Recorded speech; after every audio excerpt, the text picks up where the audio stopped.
Hi friends, how are you? First of all Telugu entrepreneurs channel వ్యూయర్స్కి welcome friends. ఈరోజు నేను చెప్పదలుచుకున్న topic how money created and the origin of money friends. ఈ money అనే concept లేనప్పుడు first human beings evolve అయ్యే టైంలో జంతువుల్ని వేటాడి తినేవాళ్ళు ఫ్రెండ్స్. అది ఎలాగంటే కొంతమందికి ఆహారం దొరికేది, కొంతమంది దొరికేది కాదు. సో దాని తర్వాత వచ్చిన సిస్టమే బార్టర్ సిస్టమ్ ఫ్రెండ్స్.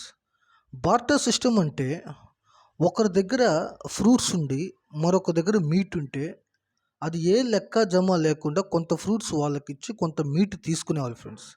దీన్ని బార్టర్ సిస్టమ్ అంటారు.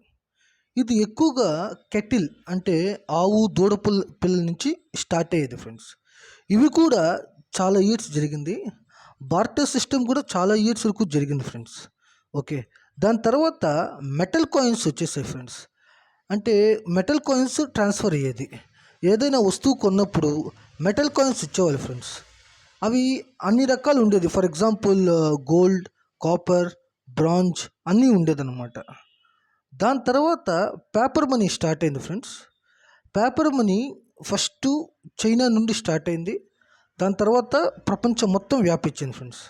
ఆ పేపర్ మనీ ఏంటంటే ఏదన్నా వస్తువు కొన్నప్పుడు మనం మనీ రూపంలో ఇచ్చేది వాళ్ళం ఫ్రెండ్స్. ఓకే, దాని తర్వాత మనకి ఈ పేపర్ మనీ అనేది అన్ని కంట్రీ వాళ్ళు స్టార్ట్ చేశారు. వాళ్ళ కాయిన్స్, వాళ్ళ నోట్స్, వాళ్ళ ముఖ్యమైన పర్సన్స్, ఫ్రీడమ్ ఫైటర్స్, వాళ్ళ ఇంపార్టెంట్ పర్సన్స్ వాళ్ళ పేర్లన్నీ దాని మీద ముద్రించుకునేవాళ్ళు. దాని తర్వాత పేపర్ మనీ అయిపోయిన తర్వాత ప్లాస్టిక్ మనీ వచ్చింది ఫ్రెండ్స్. ప్లాస్టిక్ మనీ అంటే ఈ క్రెడిట్ కార్డ్స్, డెబిట్ కార్డ్స్ అన్నీ వచ్చేసాయి అన్నమాట. సో అది వాడకం వాళ్ళ యూసేజ్ని బట్టి ఉంటుంది. దాని తర్వాత మొబైల్ మనీ వచ్చింది ఫ్రెండ్స్. అంటే గూగుల్ పే కానీ, ఫోన్పే కానీ, పేటిఎం కానీ ఇవన్నీ వచ్చేసాయి అన్నమాట. దాని తర్వాత మనం క్రిప్టో కరెన్సీకి వచ్చామన్నమాట. సో క్రిప్టో కరెన్సీ ప్రస్తుతం ఇండియాలో అంత వాడట్లేదు. మేబీ ఫ్యూచర్లో వాడతామో లేదో కూడా మనకి ఇప్పుడు ప్రజెంట్ చెప్పలేము friends. Okay okay friends, take care of health. Next వీడియోతో నేను మళ్ళీ కలుస్తాను. Take care of wealth also. Thank you.